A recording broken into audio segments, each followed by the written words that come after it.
Happy Sunday, everybody, and welcome into a brand new episode of Quarantine Chats. This is episode number 49. We are one away from the Big 5-0. My name is Isaiah, and I'm joined by my guys, Stephen Wang, Trevor Williams, and also we have a very, very special guest joining us today. He is a journalist for ClutchPoints, and also he hosts his own podcast, which is called A Minute Till 6. I really recommend y'all to go and check that podcast out. It is fantastic. Give it up for Mark Haynes, who joins us live from Sacramento, California. Mark, first of all, welcome on the show. Thank you for taking time out of your busy schedule to join us. And secondly, how are you handling this heat on this Sunday afternoon? That's a great start off question. But first off, let me thank y'all for having me. Man, that was a beautiful introduction, man. And it's out here. It's about 100. I think I seen it said 103. And I recently, literally 15 minutes ago, before getting on with y'all, I just jumped out the pool with my family. So we just got through swimming and stuff. So, I may be looking a little dry and ashy because I ain't even lotion up yet. But yeah, so we just staying in the house, trying to do some cool things and stay out that sun as much as possible. Yeah, man, swimming sounds like a fantastic idea right now. I want to go swimming, but unfortunately, my house, we don't got a pool, which sucks. But Mark, same here. Yeah, I know. But before we get into basketball, you told me before the show that you are a huge USC fan. So I got to ask you, Mark, how do you believe USC is going to do this year now that, the Pac-12 has canceled all non-conference games, which means that USC-Alabama tilt at the beginning of the season is gone. The Notre Dame showdown, that's gone as well. So it's going to be all Pac-12 games. How do you think USC is going to do? Yeah, I would have to say it's going to help. I'm definitely going to miss that Notre Dame rivalry. That's classic. I actually went to the Notre Dame USC game, the push game, which was dope. So I always look forward to seeing them play every year. But as far as it turning to the season just being straight Pac-12, we've been so up and down the last few years. It's kind of hard to say. We hope for the best, but the Pac-12 is like a really good conference, and we a lot of guys in the Pac-12 knock each other off. So it's gonna be tough, but I'm hoping and looking forward to us getting back on the right side of the win column. Yeah, man. I support USC as well, and I gotta say, I think this moving to a Pac-12 only schedule really favors USC because USC has been bad the last couple of years, but if you look at their schedule this season with Alabama and Notre Dame, that's two automatic L's right there on the schedule. So if you take those out, that would have been I think the Pac-12 with the Pac-12 only schedule, they have a better chance of sending a team to the college football playoffs this upcoming year. Yeah, no, definitely. You're absolutely right. Like you said, the Alabama Notre Dame game is definitely a little easier to go in and play one of the Pac-12 teams in place of them. But yeah, I'm used to, and my expectations for SC is always victory all the time, and I like to say we're the best. I love when we're the best team in the country, which it's been some time. But for me as an SC fan, just getting there won't be enough. We got to start making some noise. But it definitely does favor us. Yeah, man. Totally agree with you on that. Speaking of SC, make sure you guys tune in this upcoming Tuesday. We are going to have a legendary USC reporter for USCFootball.com, Ryan Abraham, joining us to talk about all things USC football. We're going to get into Keaton Slovis, the future of Clay Helton, and also what it means for USC and the rest of the Pac-12 to move to a Pac-12 only football schedule. But let's move on to basketball. Mark, let me start with the first question I'm going to ask you, and that is, as we enter the restart in Orlando, do you believe that the Los Angeles Lakers are the favorite, or do you believe that a team like the Los Angeles Clippers or the Milwaukee Bucks have an edge over them? I think still the Los Angeles Lakers are the favorite in this. If if a team does come and upset them, I think it'll be in the championship, and it wouldn't be an upset, but a team if they knock them off, I can see it being a Milwaukee Bucks, a team like that. But who would I say the favorite team is? It had to be the Los Angeles Lakers due to their chemistry. They had chemistry. Before the break happened, like they had chemistry all year. These guys just mesh well. Some of the guys share the same agents. Got two of the top 5 players in the world. On the team, you got shooters, you got youth. You got a little bit of everything in size, which I think is going to be very important when it comes to this bubble restart. The way they're able to defend and block shots, it's going to make it really hard, for teams to get going and get their rhythm. Being that, a lot of teams are predicated on shooting threes now. And, this long layoff that we had or whatever, guys are going to come in rusty. They're not going to be as sharp as they were. So when it comes to just being able to do a little bit of everything, I think you have to say the Los Angeles Lakers are still the favorites. Yeah, I totally agree with you, Mark. And my second question that I got for you is related to the Lakers as well, and that is, with the recent news that Avery Bradley has opted out of the Orlando restart, how do you think that Frank Vogel and the Los Angeles Lakers will fill their now vacant starting shooting guard spot now that Avery Bradley is opting out? Yeah, that's gonna be interesting. But like we see, they signed J.R. Smith recently. Don't know if they're gonna. I doubt that they throw him into the starting lineup, but who knows? It's easy to throw a shooter in there and just kind of let the shooter blend in and stuff within the offense. But I think it also frees up just more chance for more rotations. You got Alex Caruso, who's going to be expected to play more minutes with the absence of Avery Bradley. You got Kuzma, where you could go, a bigger lineup. And, like I said earlier, Lakers have that advantage where size is going to be a really, really, big thing for them. Like, they could go a lineup where, they got LeBron at the point, Kuz at the 2. You could add a Morris twin at 3, Anthony Davis and Dwight Howard. It's so many options because they're so deep. You still got guards like Quinn Cook.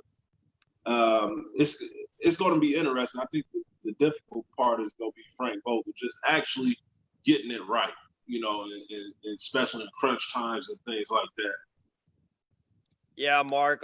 Well, for me, when Avery Bradley first opted out, I went on this show and I said that I believe the Lakers should start Kyle Kuzma simply because of the reasons that you just put out there, and that is like Kyle Kuzma. If you put him in as a starting shooting guard, he'll give you length, height. Also, Kuzma can put the ball on the floor and create his own shot, which I think you're gonna need in the postseason when the teams that are in the playoffs are going to zone in on LeBron and AD, and you're going to have that third option go and get his own shot. So I really think that Kuzma being in the starting lineup would be very, very beneficial to the team and also for him. And I think you should put J.R. Smith as the sixth man. He would be really good in a Lou Williams type of a role. What do you think about that? No, I agree. I can't argue with you on that. J.R. He's a rifleman. You want him coming in, you want him taking shots, you want him to be confident within taking shots. And, the best way to do that is to let him come in off that second unit where he can't make no mistakes. You're just giving the guys a breather. If you're hot, we love it. If you're not, we coming back in with the first string. But that could be very well what we see. like I said, Kyle Kuzma, Caruso. I think JR is really just going to be that filler and hopefully a light to ignite the offense for the Lakers when needed, and then he can play defense as well. Yeah, I totally agree with you, Mark. For the third question, I'm going to hand it over to my guy, Trevor. He's got a question about the 76ers. Trevor, go ahead, man. All right. My question is, do you think that since the 76ers are now healthy and will be rejuvenated, do you think they have a chance to knock off the Bucks later in the playoffs? Talent-wise, I'll say yes, they have a chance, but I just don't believe in them, mainly because of one of their stars, which is Ben Simmons, and not really because of anything he can't do, but more so what he won't do, which is shoot the three. And I think in order for the Philadelphia 76ers to really make a push and really make a run, he has to at least shoot the three. I'm not asking you to make it, just be a threat, but when you don't have to guard them at all, especially in playoff situations where the game slows down, it's definitely going to hurt Philadelphia 76ers. Then it doesn't really help much that you got your star Joel Embiid, who he's really up, he's really up in the air with playing, period, in the bubble. Like, it's reports that he thought about not even coming, so that concerns me. But like I say, talent-wise, yeah, they can do it, but I just think it's a lot of other things that's going to keep them actually taking that step. I completely agree with you on that. And then the next question, I'll ask the next question, Steven. So the next question would be, looking at this NBA championship as a whole, since superstars have the potential of getting coronavirus, so let's say LeBron James or Kawhi Leonard end up getting the coronavirus, how will people view this championship later down the line, like a decade out from now? It's like, it's going to be an asterisk. It's like, well, the superstars weren't there because they were all sick. So how do you view this championship win? Yeah, definitely. That's the only asterisk I can see is if one of those guys, like you named, LeBron James, Kawhi Leonard, one of these star players off of the top team, Giannis on Milwaukee, if he's missing, I think it will be an asterisk, in that case. But if everybody can stay healthy, if the bubble holds up and work and they're able to finish the season, I don't think it should be one. I've seen Kendrick Perkins say that, this would be one of the, in his opinion, one of the better ones. And I actually agree with that, simply because it's going to be tough, man. You took a 3-month break, and then you come in, you got a month to get ready, and you basically, minus the 8 games, you're jumping straight into playoff mode in a situation where you're away from your family, you're away from civilization and stuff. It's just gonna be totally different. A lot of people say, they should be more focused and with all the distractions taken away from them. But a lot of people need them distractions. A lot of people need that for relief, and just to feel like a regular person. But to be locked up in this bubble, which I hear is nice. I know we see the food and stuff, but I hear it's actually nice. But I think this would be a really, really good, playoff run for whoever wins it, long as everybody can stay healthy. Yeah, I completely agree with you on that. Trevor, I just want to chime in on this one as well, and that is, I totally agree with Mark and Kendrick Perkins and all the people that are saying, like, I think that whoever wins this championship will be, it will be like the best championship in a while, because all these people that are talking about like this being an asterisk and stuff like that, I think that's just petty talk. Like when you took a 3-month break from playing competitive basketball, it is very hard to come back and play competitive basketball again. Yeah, to like rev up the engine and play competitive basketball again. So I think whoever wins this, like, I think this would just be a big championship for them. Definitely. Like, man, because another thing we have to understand, like with this, 3-month break, I know a lot of fans we're all happy that basketball is coming back. But this ain't gonna be the basketball that we're used to seeing at this, well, not even this time, but in playoffs. They gonna still be getting their legs under them. They gonna still be getting their timing down. So you'll see a lot of those, preseason type, moments on the court. So I think it's gonna be ugly, but I think it's gonna be exciting and fun to see how it plays out. Yeah, and I think. Go ahead, Steven. Yeah, and I think this whole crusade against whether or not this is going to be an asterisk season, and I think it's overblown when we talk about potential stars and key role players being out, because you just look at the past few championships and you go back to all the championships before. They all require a certain degree of luck, and we're not talking about just a little bit of luck here, Mark. We're not just talking about your Avery Bradley getting hurt, or even just one superstar getting hurt. You look at the Golden State Warriors dynasty alone. 2015, Kyrie Irving and Kevin Love go out. That was one where the Cavs potentially could have won that series if they had both of those guys in there. 2016, Draymond Green gets suspended, Andrew Bogut goes out. That's two contributing pieces that were not fully in the series for the Warriors. 2017, Kawhi Leonard goes down to Zaza Pachulia. 2018, Chris Paul goes out. And in the same series, Iguodala goes out earlier than that. And then in 2019, you had Kevin Durant and Klay Thompson go out in the middle of the series. Durant played all but 10 minutes of that Raptors series, or missed all but 10 minutes. So, I understand what people are going to say. They're going to get behind this coronavirus and say, man, this doesn't really look like a real championship to me. But even in regular seasons, you're seeing star and superstar players miss significant time. All these dynasties, like the Warriors dynasty, the Lakers dynasty, and the Spurs dynasty, required an immense amount of luck. Hey, man, you preaching right there, man. It's that like you said, that Warriors run, man, it was every year something. And it's no knock on them. Like, at the end of the day, they still did what they needed to do to win the championship.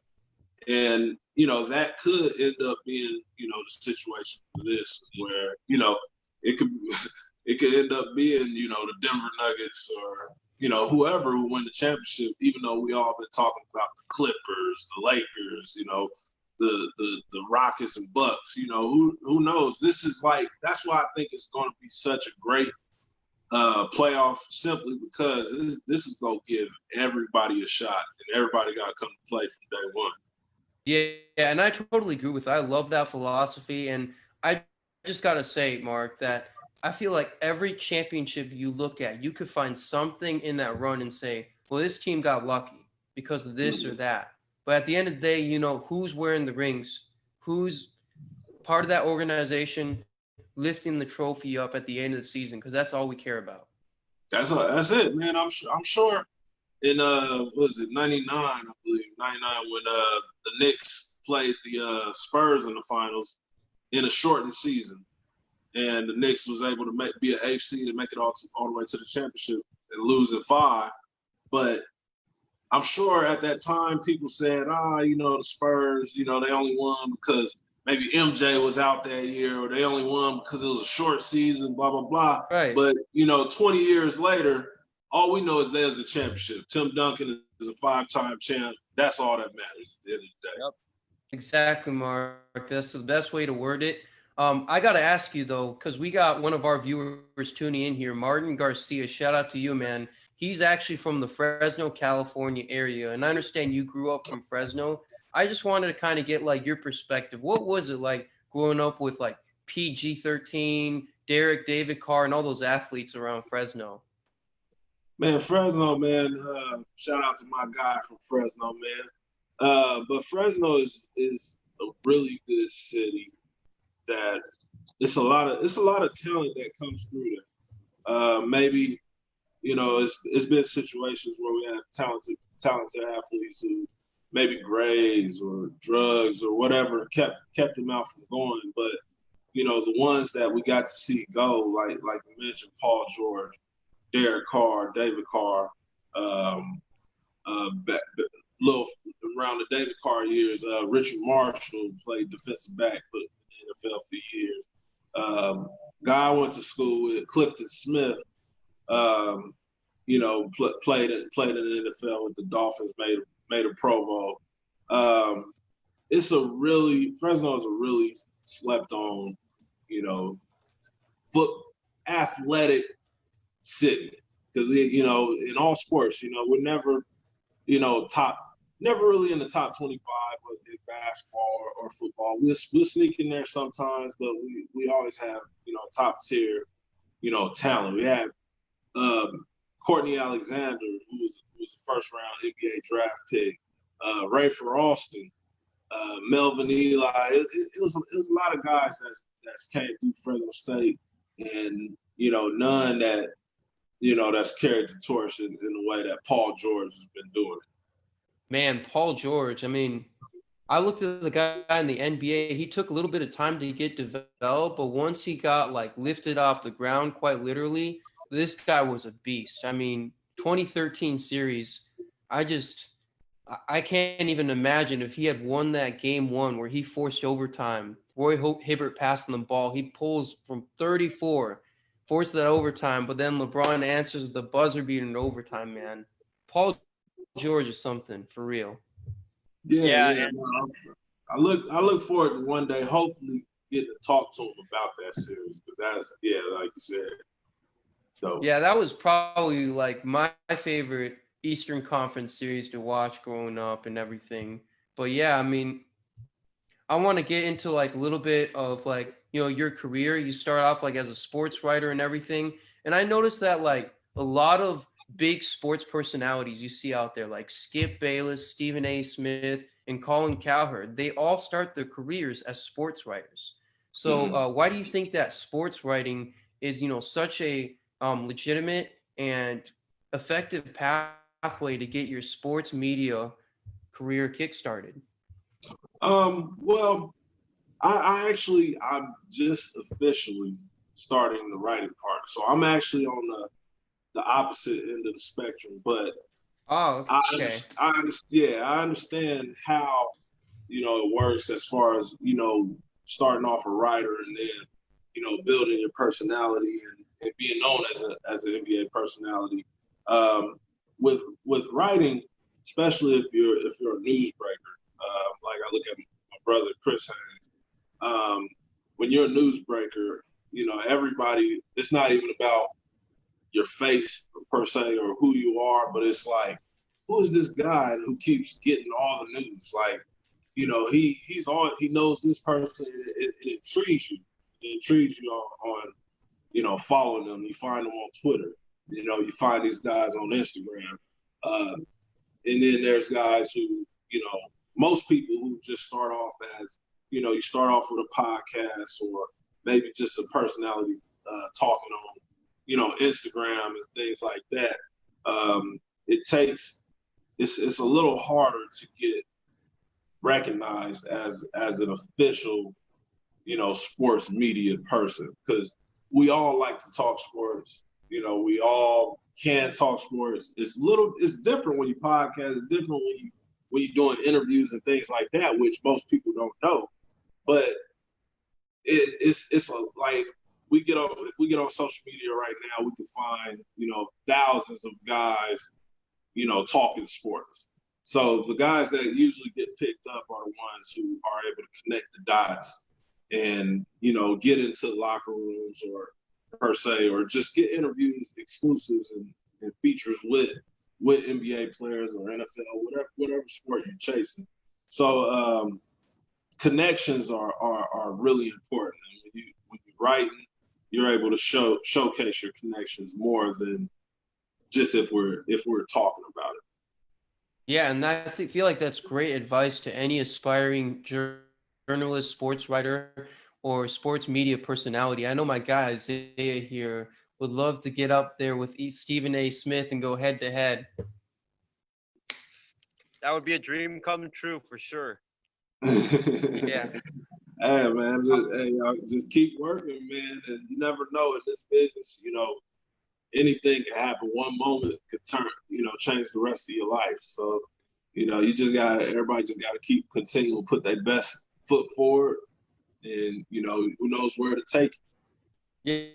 Yeah. Speaking of unexpected moves, the NBA is now including a lot of teams that are on the cusp of being in the playoffs, but aren't quite that eighth seed. So they got like the Washington Wizards and the Phoenix Suns kind of chasing for playoff positioning.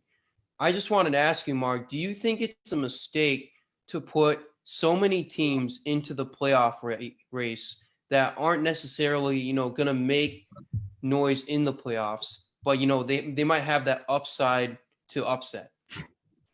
I think as far as like when you say it like that, it doesn't make a lot of sense when it comes to like, do they really have a shot at, making the playoffs and not even just making the playoffs, making a run? Like, are they wasting their time?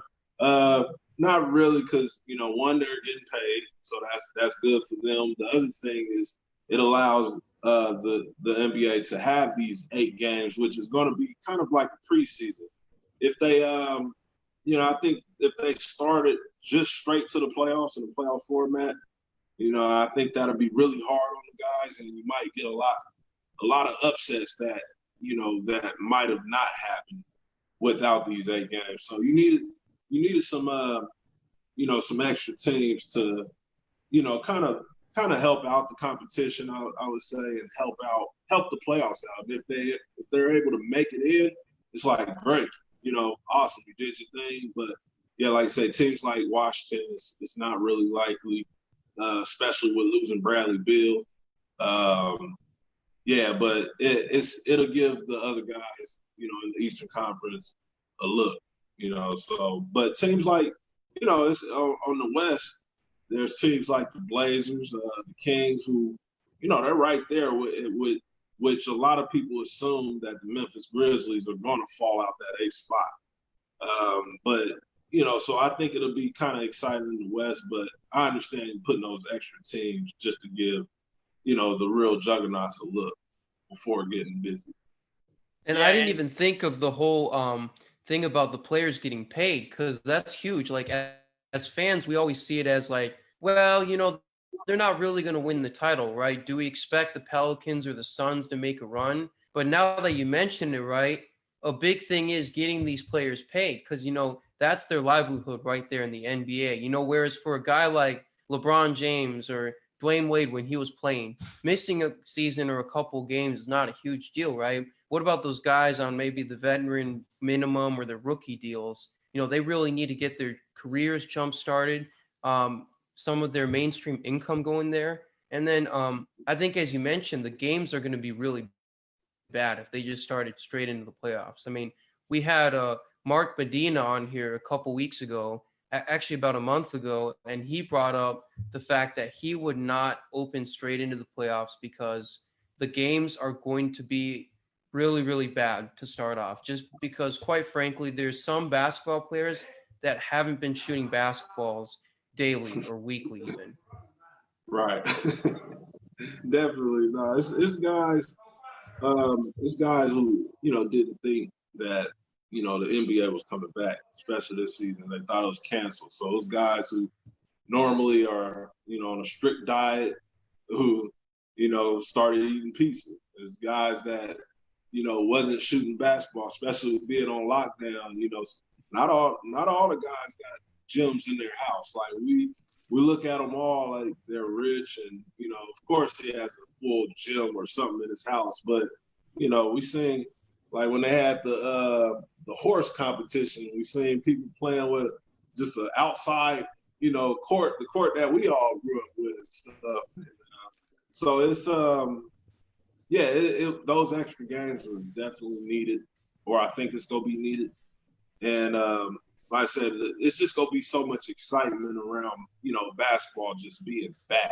I think we all be pleased with the product they put out there. Yeah. Plus, we all know one guy in this room is going to be so pleased, Isaiah, who is the biggest Devin Booker fan. And if the Suns get that shot, to get the 8th seed and potentially upset those Lakers or Clippers, man, he is going to be jubilant just to have the chance. I'm not saying nothing going to happen. Steven will never hear the end of that. Yeah, Well, but that's true.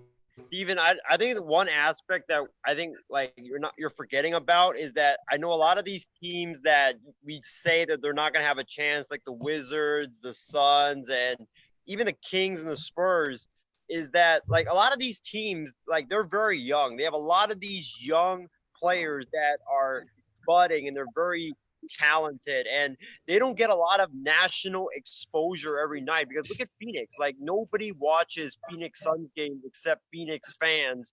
And like Devin Booker, who I'm a huge fan of, like Steven said, and also a lot of people in the nation has recognized him as being very good. Now he gets to go on the national stage and have the entire world watch him play basketball and watch him like, see how really good he is. Yeah, no, you're 100% right on that. Like it's a lot of reasons of why you want those extra teams in this scenario. Like you mentioned, a guy like Devin Booker, who he's clearly not respected in the way he should be. Man, he's always overlooked when it comes to the All-Star game and things like that. And it's same similar player as like De'Aaron Fox of the Sacramento Kings. Another player, he's a stud. He's a star if he's on a national stage. But the fact that you don't see those guys nationwide, they get overlooked.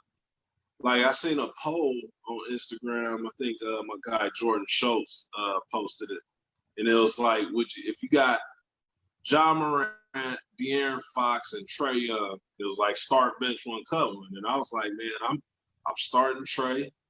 I'm benching De'Aaron, and I gotta cut Ja. And people was going crazy. It was like cut Ja, and I'm like, if you look at De'Aaron, you look at Ja. They're both. Ja's going to be a superstar, no doubt. But right now, he's averaging 17 and 6, I think, or something like that, and De'Aaron's averaging 20 and 7. And he's better defensively right now. It's right now. That's all we're talking about. We don't know what the future holds, but it's the fact that, Ja Morant's been all over, ESPN, but the highlights, looks like he's gonna be the rookie of the year. His name's been everywhere, but a guy like De'Aaron Fox, a guy like Devin Booker, who they could go overlooked just because, we don't hear about them. Devin Booker could score 40. And we might not see it. We might not talk about it. It's not going to be nothing said about it, but he just put up 40. And they probably lost, but who knows? Yeah, Mark, you're totally right. Like, I know a sad example of this would be, I think last year, Devin Booker scored like 50-something points. And when I look at the national newspaper, like there's only like a little snippet about it. And I'm like, oh my gosh, are you kidding me? That should be like a huge story because the guy scoring 50, that's like, wow, that's crazy. Yeah, no, you're right. It's it sucks. So like to condense this league the way they did for the bubble, it's gonna put that everybody's eyes is gonna be on, every game, which is gonna be dope, and it's gonna be really good for those guys like on the Kings and the Suns and all the smaller guys. It's like every game is gonna be nationally televised, which is gonna be dope. Yep, totally agree with you, Mark. Yeah, go ahead, Steve. Before we move on to the next topic, I just wanted to bring one really great memory I had of Devin Booker is when he dropped 71 points. Forgot what team it was, but he dropped 71 points on the Celtics, I believe. That's right. And Jay Crowder said, but you still lost. Devin Booker replied, but you can't guard me. And it went viral, man. It was just great banter. Like social media, man, has made like sports rivalry so much juicier. And it also kind of goes back to your point, Mark and Isaiah. Like these guys are like nasty out there. I mean, they're dropping like 50, 70 points and it's going unappreciated. So like to have these guys in the mix, like, like you mentioned, like a Bradley Beal, Devin Booker, and De'Aaron Fox. It's a great thing for NBA fans and a great thing for the players themselves to get their name out there. Yep.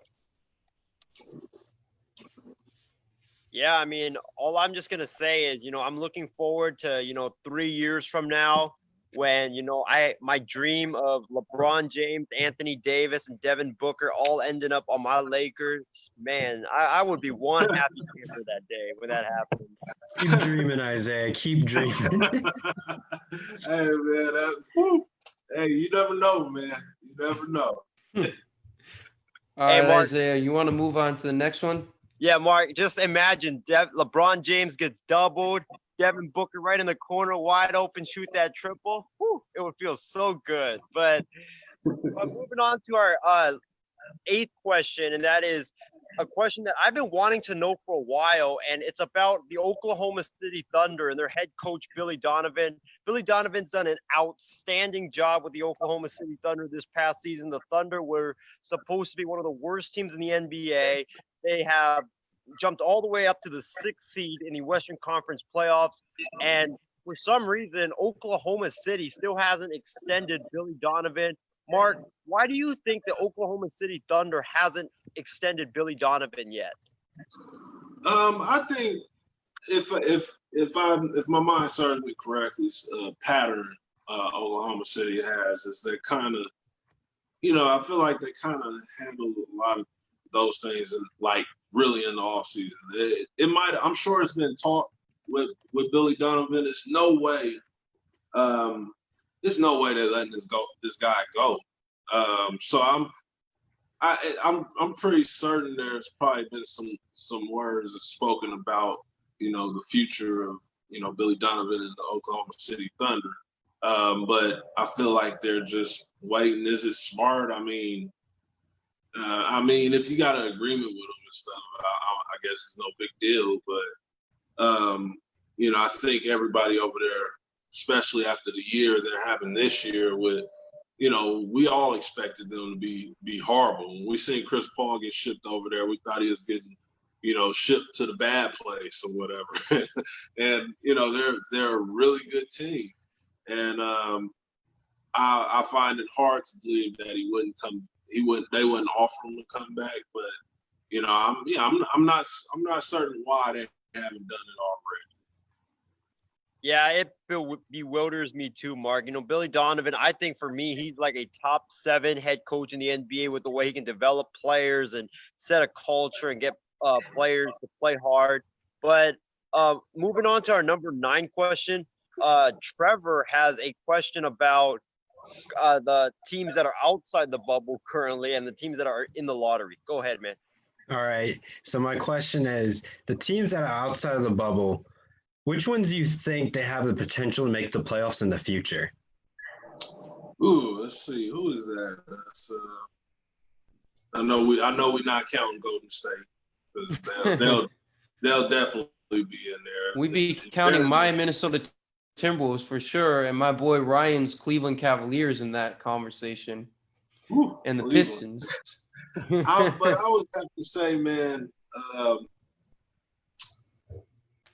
Chicago's not in it. I like the makeup they got over there. I like, Zach LaVine is one of those guys, like Devin Booker, who he's an absolute baller. He's more than a dunker. They're, a young, talented team that I think they can make some noise, but it'll definitely be dependent upon what moves they make on, during this off season. That's weird because when's the off season? But I'm gonna go ahead and I'm gonna stick with the Chicago Bulls right now, just because Good choice. Yeah, I think that it'll be cool to see Chicago back in there, led by Zach LaVine.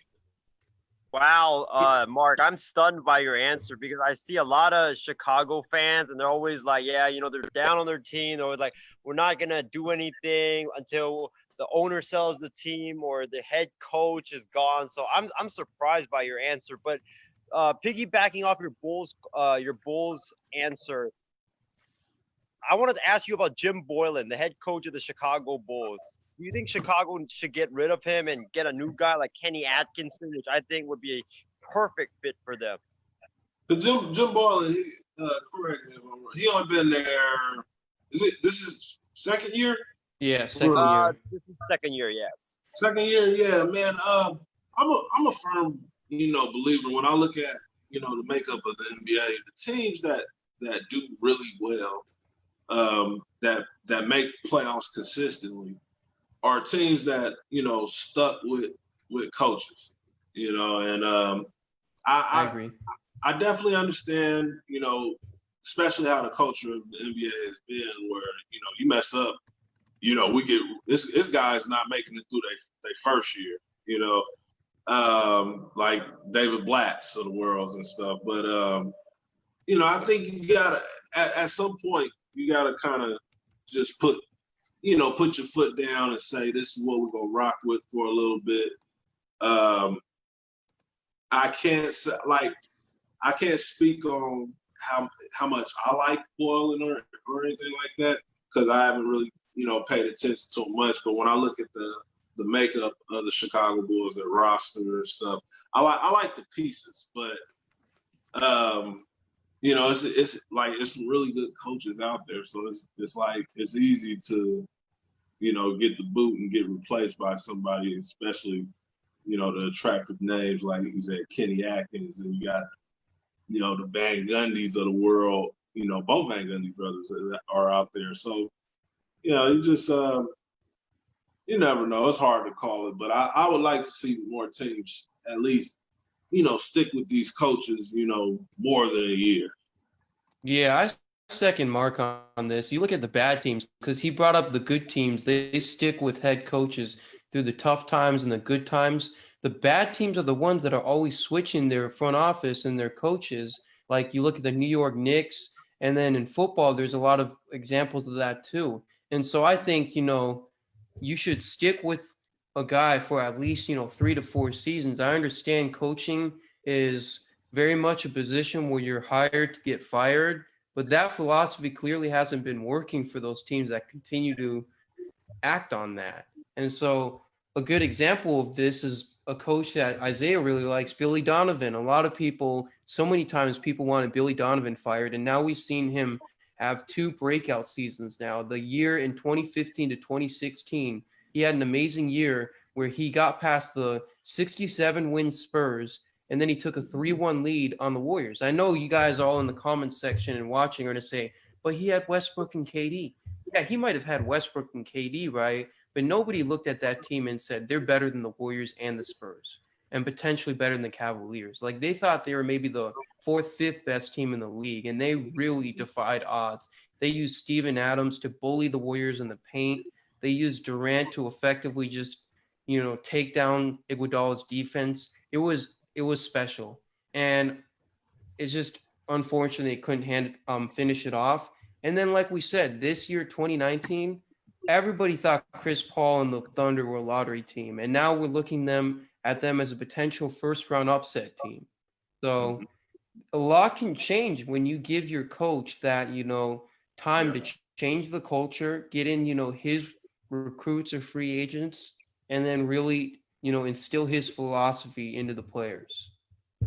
Yeah, no, definitely. It's a sense of comfort as well that we all need in life. It's a lot harder, to do things under pressure, unneeded pressure, than to just, it's pressure alone in being a coach and, going out there and doing your job.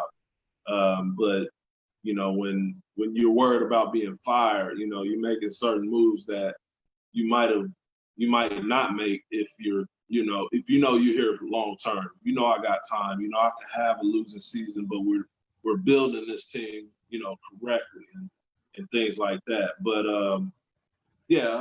hopefully, the culture of that nature starts to change some, and I feel like it will. I see it's a few teams that's kind of, just sticking with coaches. And like you said, that every year, as soon as you're doing bad, the fans, we want them fired. We want them gone. We see all these good names out there. We want to get rid of them. But, we gotta stick, like, I think New York, until they stick with something, they're going to always stay at the bottom of the rankings. Absolutely. They have to get some kind of. Yeah, and the thing is, you look at the Chicago Bulls team, they're in a desirable location and market, and they got great young talent, and they're in a position where they're not rushing to get all the big free agents and everything. I feel like they're in a really, really good position where they have their tactical plan just laid out. We're going to develop young talent. We're going to wait for that talent to mature and then go after our guys potentially. Whereas New York, they're always going halfway in, halfway out. It's like, which one's it going to be? Are you going for, the Jimmy Butler, Paul Georges, and KDs of the world? Or are you going for the young talent like Zion? You got to pick, one or the other a lot of the time. Sometimes when you try to go the halfway approach, it just mixes out to be a terrible, terrible time. And that's what you've seen in New York. Prime market gone to waste. Yeah, Steven, I totally agree with you. And one more thing I got to add on your Knicks point is the problem I have with the New York Knicks is that they always make decisions for their team based on the free agents that are available or the top players in the draft. Like they hire assistant coaches just to try to appease that potential first-round pick or that free agent that is coming out, or they hire their head coach. And then they don't come. They hire their head coach based on their past relationship with the star free agent. Like I remember David Fizdale, the only reason why the New York Knicks hired him was to try to get LeBron. And now this offseason, there's talk that they're going to interview Jason Kidd and they want to hire him because he has a good relationship with Giannis and they want to, lure Giannis. So I think the Knicks, what they should do to, turn things around is to stop making team decisions based on like free agents and draft picks. I think if they stop that, I think it will go a long way to bringing the New York Knicks back to relevancy. Well, I got news for the Knicks. Y'all have missed out on Kyrie Irving, Kevin Durant, LeBron James twice. So take that for data. That's all I gotta say.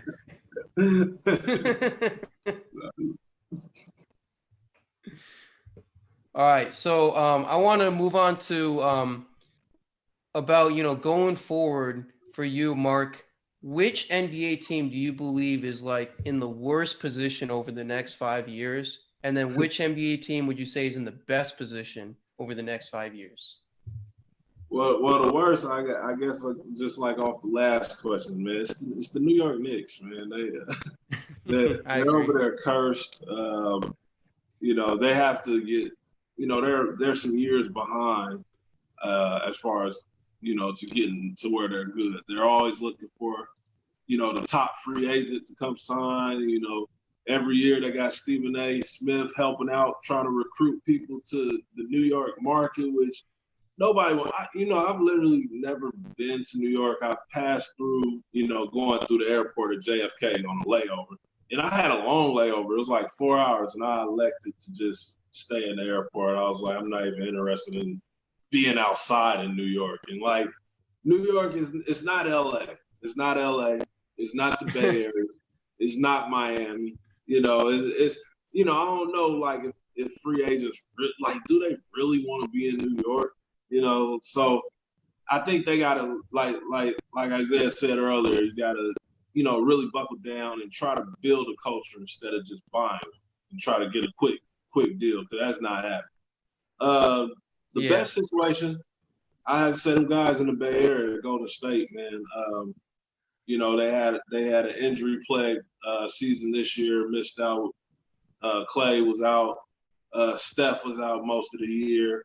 A lot of guys, are saying, "Oh, Draymond, he's trash. He's not this. He needs Steph and Clay." Yeah, he needs Steph and Clay, and it's just a part of the way his game is. It fits with them.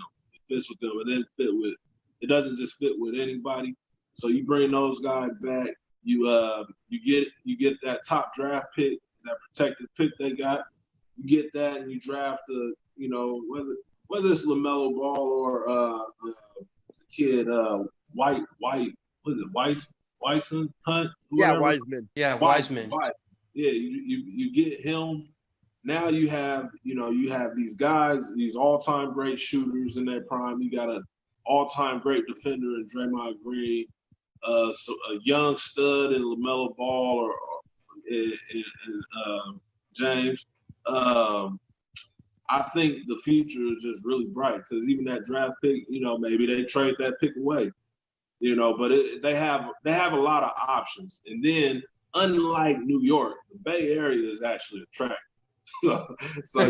Dang, shots fired, man. Hey, but I gotta say, first things first, though, I have watched a lot of ESPN and a lot of Fox over the years, and when it comes to Stephen A., him as an NBA recruiter, blasphemous. Like, if I'm an NBA player and Stephen A. shows up to my front door or flies over to me to come recruit me, that'd be the first thing that I shouldn't go there. I mean, like, I got to deal with, first of all the pressure from the organization, then the fans, and then I got LeVar Ball, AP honors roll, coming at me as well. Man, I would not want to deal with all of that. And then you got the cold weather in there too, Mark. It's not like LA or San Francisco Bay Area, I'll tell you that. Hey, Steven, you took my my line of thought, man. I was just gonna tell Mark the reason why I think like free agents aren't going to New York. It's because it's the cold weather. Like, look at LA. You got basketball season. You got the palm trees, the sunshine. It's perfect. Yeah, man. I when it comes to like they'd be like it's New York. I just don't. I don't have any like. I'm not interested in going anytime soon, even though I probably will go soon. Well, who knows with the pandemic going on and stuff. Right. You have. I guess there's a place you have to go, but it's New York, man. It's busy. There's a lot of people. You go be bumping shoulders all the time, and I like the way it looked from TV and not actually being there. I'm with you 100%. I will second that thought right there. I'm on the East Coast. I've been to New York a lot. I enjoy New York quite a bit. They got Broadway, Times Square. Think about it. You're a superstar. Times Square, your face is in the lights. Come on. You don't get that in LA. It's a no-brainer. Oh, man. Come to the West Coast, Trevor. We'll show you around, me, Mark, and Isaiah. We'll show you a good time. Ball drop. What else do you need? Hey, how about Hollywood, man? How about one of the greatest dynasties ever in the Warriors, man? How about UCLA, most beautiful campus in the nation, man? Y'all don't got Broadway. Come on, man. Yo, if Broadway is KD, Hollywood is LeBron, man. They second fiddle to Hollywood. Come on. Hey, so, speaking of Golden State, though, I want to get your take, Mark. Where would you rank Steve Kerr among active NBA head coaches? Oh, man.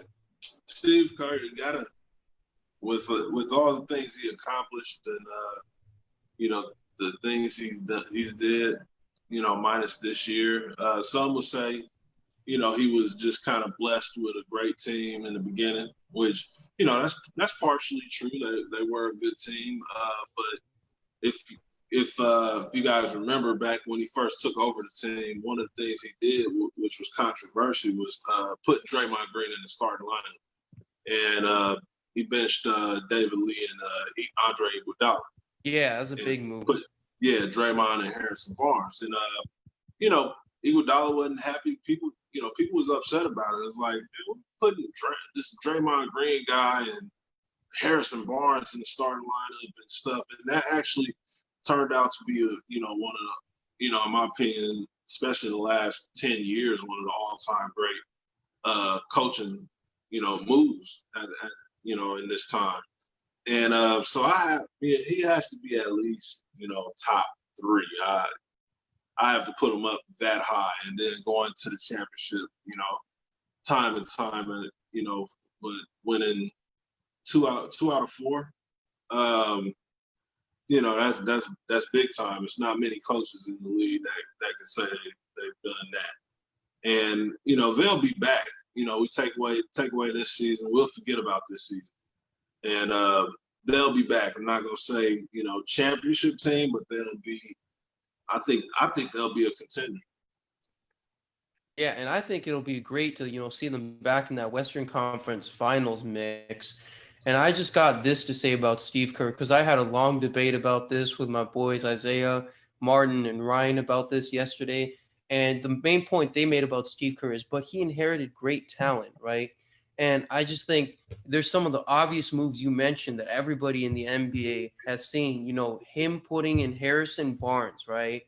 And Draymond Green into those starting lineups and unlocking their potential. That was huge, right? And then also, Mark Jackson, the coach before him, yeah, he's a great X's and O's guy, but he didn't utilize Steph Curry and those guys like Steve Kerr did. And Steve Kerr didn't alienate guys like Festus Ezeli in the locker room the same way that Mark Jackson did.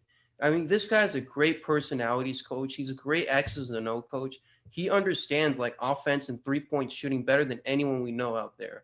And I just think that, when people make arguments like that, I liken it to like, Patrick Mahomes in Kansas City, right? Like, like Andy Reid developed him to be a great guy and everything, but he would be amazing in any system. Like he'd be amazing in New Orleans, Houston, or Minnesota, right? And so I feel like the way that Andy Reid, developed Patrick Mahomes is kind of like how Steve Kerr developed Steph Curry. Both of them on their own could be really amazing, but I feel like they took it to another level. And I know that people are going to say we don't have like footage of Patrick Mahomes on another NFL team, but I'm like, dude, if you put Patrick Mahomes on the Saints or the Vikings, like you really think he's not going to ball out? Right, yeah. Now you put Patrick Mahomes on any team, he's getting the same $500 million contract that he's getting, with the Chiefs. It's, he's like I said, he's an amazing talent. He's right now he is completely unstoppable. In the way that Steph Curry, when he is healthy, he is just doing things that we've never seen before. The way he shot the ball, had the season where he knocked down 400. Plus threes. It's easy to say, we can make the argument that, Steve Kerr, Andy Reid, these guys just were blessed with, great players, special players. You say the same thing with Phil Jackson. But also with those special players and those coaches, you move them around, they're still going to do that thing. Andy Reid always, his quarterbacks always did well, back when he had Donovan McNabb, he won MVP and stuff. So it's not, they're not in a situation where it's like, all right, as soon as this guy left, they're just trash or they're this. Steve Kerr is not that. Steve Kerr can go coach a ton of teams and he'll make them instantly better. Same on the other side with the players. And I think it's like this, man. Like superstars are going to be superstars where they go, right? But it's up to the coach to develop a superstar into a champion. And I think, Steve Kerr is one of them coaches who can make superstar and all-star talent get to that next level. That's something that, Mark Jackson might not necessarily be able to do. And that's why he's my number 2 head coach. I have him ahead of Spoelstra and right behind Popovich. And, another thing that people really bring up about Kerr is that, he's never done it with bad talent before. Because, like, people like Spoelstra, Stevens, and even Mike D'Antoni, they have gotten, like, non-championship talent before, right? And turned those into championship contenders. Like, they've made surprise seasons out of those. Kerr hasn't had that experience yet. And they kept bringing up to me, man, look at the Warriors this year. They had the worst record in the league, right? And I'm like, but did you see what happened? Durant left, strike 1.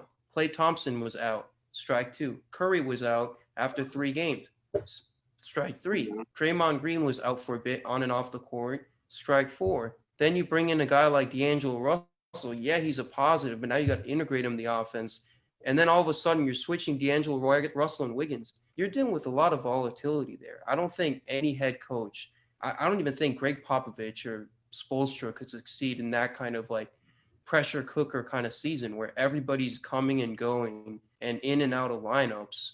It was a throwaway season. And I think the Golden State organization, once Curry went out, they went in with the mindset that we're not here to like try to win it all or nothing. We're here to, keep our guys healthy, focus on our draft strategy, develop our younger guys like Eric Pascal. I mean, and Jordan Poole. And I think that like people are just overly exaggerating the impact of this season on Kerr's legacy. The guy's got 3 rings as a coach, and he's won as a player too. He knows what he's talking about. Yeah, no, you're absolutely right. This season, man, it's like I said, it is a throwaway. I don't think none of those guys, use this season as an excuse. It's not an excuse. It just happened. Guys was hurt.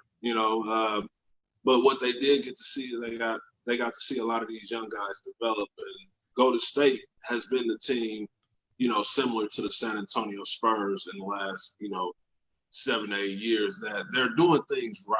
They drafted right. They, their only big free agent pickup was Kevin Durant. But prior to that, Steph, Clay, Draymond was all guys that got drafted. Harrison Barnes, draft picks. And I think right now, I think this year they probably got a lot of good recruiting going on as far as who they want to get next year in the draft if they get that top pick. What free agents they want to talk to or whatever. Like, man, you got a lot. You got a lot over there to work with, man. It's now you see like you said, Pascal, how he developed Poole. Trading out Russell and getting Wiggins. Like you can't win games when you got players in and out the roster. But next year, if they're healthy, man, they're going to be a scary team. And the last thing I'm gonna say about this topic is I look at it like the LeBron Lakers year 1 situation, right? Mm-hmm. You can talk about 8 straight finals with LeBron, right? But you also got to look at the Warriors had 5 straight finals too, right? They went to 5 straight finals in the West. That's damn impressive, but it's also damn tiring. Like to just be in that grind every single year where like you win the championship, you're already looking at going back to the championship the year after that. That's a long grind. And I think this season where they went ahead and gave their other guys a chance at the rotation, a chance to go play out there and develop, it will actually go to benefit them along with that rest that they got. Yeah, for sure. Definitely. Because, think about it. We've been talking about the Lakers being the favorites to win a championship all season, basically. And not once have we mentioned how bad not how bad, but how the Lakers finished the season last year, missing the playoffs. Mm-hmm. It's going to be the same thing with the Golden State Warriors. Like, the right now is they were a bad team this year, due to injuries, whatever. If you don't want to give that to them and just want to call them a bad team, fine. But next year, when they're the Golden State Warriors again, assuming they're healthy, we won't have no talks about how bad they were in 2019, 2020 season. We're going to talk about how scary they are, come next year. And we're going to be talking about how blasphemous it was for all those haters out there to doubt Steve Kerr. But I want to give the question over to Trevor and Isaiah so they have their crack at it. Yeah, so first things first, Mark, I love your football knowledge as much as your basketball knowledge, but I got to disagree with you. You said nobody can stop Patrick Mahomes. I think there's one team out there that can stop Patrick Mahomes, and that is my San Francisco 49ers. We had him bottled up in the first 3 quarters of that Super Bowl, but Kyle Shanahan blew that game by not running the football, instead throwing the football a bunch, which tired out our defense. But hey, that's another story for a different day. But as far as Steve Kerr is concerned, I gotta say, yeah, I agree with all of you guys. Steve Kerr is a fantastic coach. I would put him right now in my probably top 4. He is a great people person. He knows how to press buttons as well as draw up plays. He knows how to motivate his players. Like this guy, whenever he plays music at practice, when he sees his players aren't really, motivated to get them hyped up to practice. And also, I think it was one of the games against the Phoenix Suns, his players were looking lackadaisical, and he just let Andre Iguodala and Draymond Green and the rest of his players coach themselves, which was a really, really good idea. And I just think, Steve Kerr, he just knows how to push buttons at the right time. It's a big part of coaching, as well as the X's and O's. That's why I'm going to have him as my top 4 coach. Great point, Isaiah. For me, it's a toss-up. Like, he did inherit a great team, but it's just like you got to look at it. If you put a coach in that scenario with a growing, developing, Stephen Kerr and Klay Thompson, sure, they can get to the Western Conference Finals every now and then, but it's like having that coach who played the game and got into a championship ring, it's taking to the next level. So he's experienced what it's like with Michael Jordan and knowing how to take the 3 when it's needed and how to close out a championship. So you giving him that young talent, that willing to work hard and develop, and having that brand name with you just will get players fired up to get you to that next level. So that's why I think him having that is just like that nice boost. That's all what the players need. And he's a great coach because of that. If he didn't win a ring with the Bulls, you might have different condensations with it. So I think, this is where he is. He's a good coach. This year's just been a bad year. Let's see how he does in this draft and rebuilds. And that's when you can have that conversation. It was like, oh, maybe he was just that lucky with having that good team and nothing else to show for it. So we can see in the next 2 to 3 years, if he can improve and be back in that championship contending window, then he'd be one of the legendary coaches of all time, maybe. Hey, and last thing is, man, in 2014, when Steve Kerr took over that team, how many of you guys would have thought he would win to 2 straight finals with Steph and Klay, another 3 straight when they added KD, 5 straight total and 3 rings? Answer that and come back to me and tell me that Steve I'll Kerr answer is not this. top I'll 3 answer head it. coach. I know when the Warriors were starting getting good is when I was playing 2K, when my superstar was drafted to them, and we were starting running through. I'm saying the Golden State Warriors are not a bad team, and then they got to the finals and they lost to the Spurs, but they were contenders. I'm saying Golden State Warriors are going to be there, and it just turned out. It worked out like that. So the power of 2K, guys, it's a real deal. Hey, I'll tell y'all this before we wrap up this Warriors topic, and that is, if Golden State drafts LaMelo Ball, the league better watch out, because the Warriors are going to be scary. You got Curry, Thompson. We know what they can do with Draymond Green, and then you got LaMelo Ball coming off the bench. Man, just cancel the league if that happens. This guy loves LaMelo Ball, man. Hey, man, LaMelo, man, he gonna be a stud, man. I think he's gonna be really good. His dad don't want him over there in Golden State because, like you said, he is going to be coming off the bench. But, if he went over there and developed, in the way that Steph did, Steph came in, second fiddle if he was even second when he came in.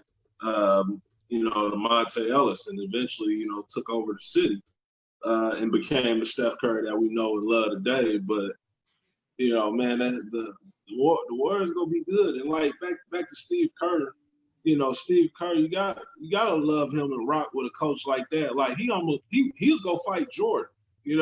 Oh yeah, the greatest player on the planet. Some say in the world now today still. He was ready to throw down with him. So it's easy to ride with a coach like Steve Curry. Steve Kerr. Awesome. Yeah. Steve Kerr Mark, got that killer instinct, man. Yes, he does. Hey, Mark, one last question before we wrap it up is, we know the NBA is going to start back up on July 30th, so I'm going to put you on the spot here. Who do you have winning the NBA championship this season? I got the Lakers. I got the Lakers winning it. The Lakers. But if a team knocked them off, I'm gonna come out of left field with this one. If the team knocked the Lakers off, it won't be till the NBA Finals, and it will be the Miami Heat. Ooh. That's a good take. I like it. I hope you're tuning in, Martin. What a way to end the show right there. What a way to end the show. Yeah. Trevor, go ahead. Oh, man. For my final take is, what games are you going to be looking forward to in the NBA playoff bracket? And well, of course, Lakers and Clippers. Of course, that's probably the biggest.